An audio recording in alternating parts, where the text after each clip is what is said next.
The Canon RF 15 to 35mm f2.8 costs $2,000 in the US and around 2,500 euros after taxes. So why should you buy this expensive lens for video production? Let's talk about the reasons. I gotta say that the lens is not mine. I only have it for a few days, but one day I will have the money and I will buy it. Hey guys, I'm Christy. So this lens is very wide at 15mm. It's a full frame lens. Look how small I look in the frame, even though right now I'm very close to the camera. In fact, my eyes, I think they look really weird right now because I'm very close to the lens.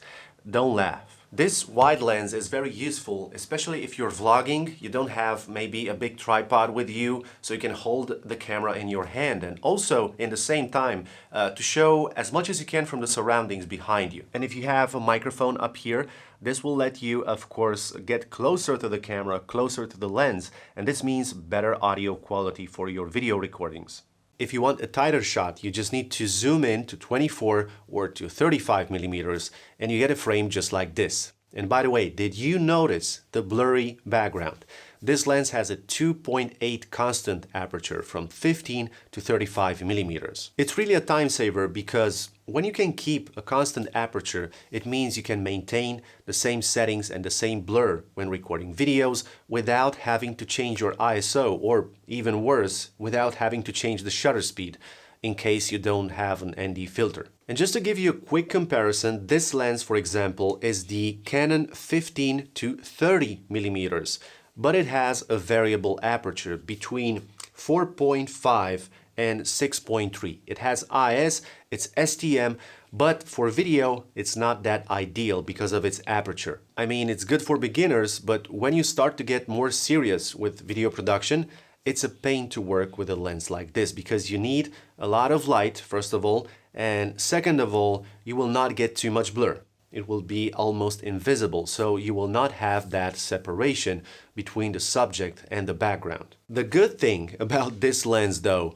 is that it costs 4 times less than the L series. So again, it's very good for beginners with a lower budget. Now, back to the 15 to 35 f2.8. For video makers, the image stabilization from this lens is very important. The IS from this lens is always better than the digital IS from your camera, and it's always better than the warp stabilizer from Premiere or DaVinci Resolve or Final Cut and so on.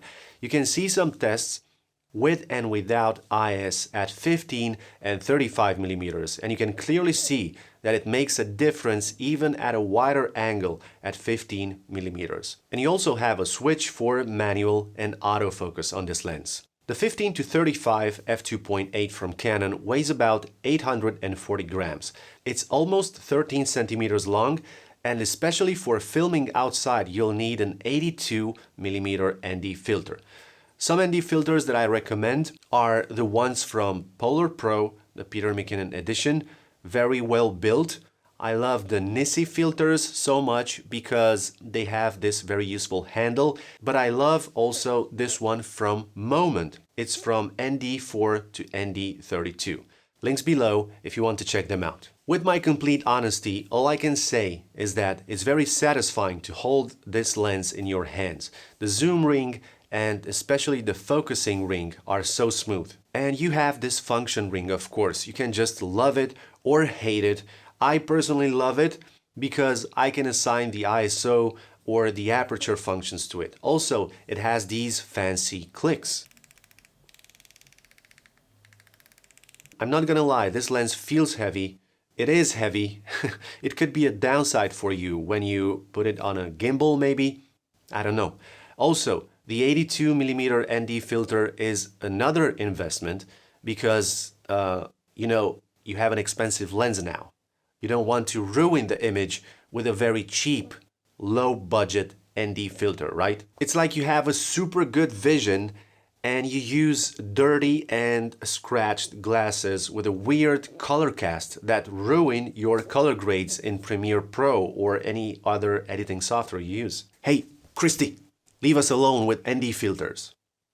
Okay, let's talk about focusing. The minimum distance for focusing is 28 centimeters, which is very good actually. Just make sure you put the subject in the center of the frame at 15 millimeters. Otherwise, it will look distorted. At 35, everything looks good, lower distortions, and the same cool bokeh or blurry background. If you're familiar with focus breathing, here is a test that I made, and I have to say that it's pretty much unnoticeable on this lens. The focus breathing is when you change focus from close to far away, and you see sometimes that the lens is zooming in even though you didn't touch the zoom ring. This happens with older lenses like the 24-70 EF. Here's a test with some annoying focus breathing on that lens to let you see an example. The speed of the autofocus is really impressive on this lens as well. I mean, look how fast is this lens capable of precisely focus from areas that are very close to very far in a short amount of time. And yes, this is why this lens costs this much. Think about having 3 prime lenses in just one lens, a 16, a 24, and a 35 millimeter, all at f2.8. The advantage is that you don't need to change the lenses and you earn time, right?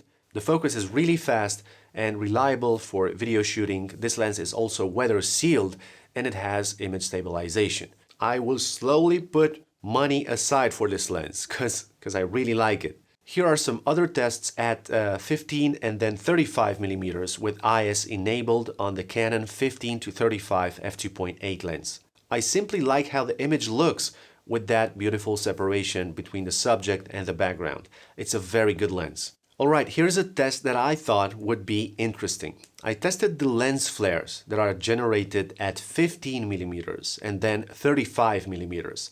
And I tested this with an ND filter attached to the lens because this would be my setup when shooting outdoors. I try to be as real as possible when making these tests, so what do you guys think? Just like I did it in my Canon 24-70 RF review, I tested how this lens reacts when coming closer to the camera, if the focus is working well or not, but also if it refocuses fast when I leave the frame and re-enter the frame. This is an important test for some people and I enjoy doing it as well. Now, keep in mind that in this case, your camera sensor is important too.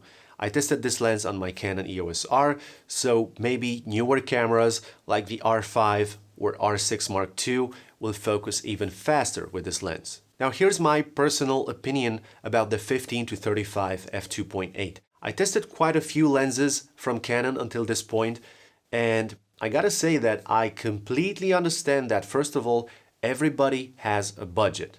And some people really prefer using prime lenses for video because they can use even faster apertures like f1.4 or f1.8. But I'm a guy who makes YouTube content and shoots video for clients. So for me, every piece of gear that I use should be practical. I always want to avoid losing time. I was using prime lenses before buying the 24-70 RF, for example, but at some point, I got so tired of always switching lenses from 35 to 50 and sometimes to 100 millimeters. So I decided to sell some of my lenses and invest in a quality zoom that stays on my camera between 90 and 95% of the time, even when I make YouTube videos. Anyway, the RF 24-70 f2.8 is actually wide enough right now for me. Go and watch this video on the screen, where I'm comparing it to the older EF Mark II version. I'm Christy, press the thumbs up and see you next time.